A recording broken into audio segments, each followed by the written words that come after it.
السلام علیکم ملګرو، الله دې وکړي چې جوړ او روغ یاست دوستانو. یو ځل بیا درته ښه راغلاست وایم د انلاین ټي چینل څخه نوې ویډیو ګورئ دوستانو. نن په دې باندې خبرې کوو دوستانو چې یو نوی خبر راغلی ده، هغه همدا چې د هواوي کمپنۍ چې کوم موبایلونه دي دوستانو، په هغه کې ځینې سوشل میډیا چې د دوستانو ځینې برخې دي هغه بندېږي دوستانو. نو د دغه مهم خبر د کتلو لپاره راځئ دا ویډیو تر پایه پورې وګورئ. تر هر څه دمخه زموږ چینل سبسکرایب کړئ، ورسره خوا کې د ګنټۍ نښان ووهئ دوستانو، په آل باندې کلیک وکوئ. نو راځو موضوع ته دوستانو. د هواوي کمپنۍ چې د دوستانو د موبایلو کمپنۍ دا په اصل کې د چاینا ده.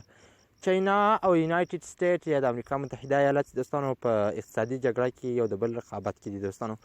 نو کله چې د یونایټډ سټیټ ولسمشر پر ځینې چینایي کمپنیو باندې هلته ټکس ولګاوه، هغه یې بند کړی دوستانو. نو بیا چاینا هم پر ځینې نورو کمپنیو د امریکایي کمپنیو باندې هلته بندیز ولګاوه، پر هغوی ټکس زیات کړی دوستانو. نو بیا له هغه څخه وروسته دوستانو اوس د فیسبوک مشر چې ده، د فیسبوک مشر اوس 3 ډوله سوشل میډیا په لاس کې لري، لکه فیسبوک او واتساپ او انسټاګرام. نو دا ټولې سوشل میډیا برخې دوستانو دا هم د مارک زوکربرګ په لاس کې دي دوستانو. هغه اوس اخطار ورکړی دی هواوي کمپنۍ ته چې د دې کال څخه وروسته به د هواوي کمپنۍ په موبایلو کې دا سوشل میډیا دغه مهمې برخې چې دوستانو اوس ډېرې مشهورې دي په نړۍ کې هم، دا به بندې وي دوستانو.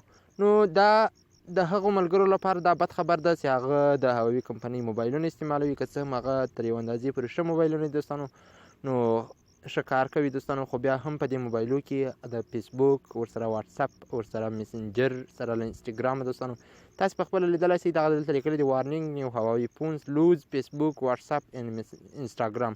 که انسټال سي اول خو انسټالېږي نه، که انسټال سي بیا کار نه پکې کوي. نو مننه دوستانو، دا خبر د نورو ملګرو سره هم شیر کړئ. کوم ویډیو خوښ شوه لایک کړئ، ضرور یې د خپلو ملګرو سره شیر کړئ. د الله په امان.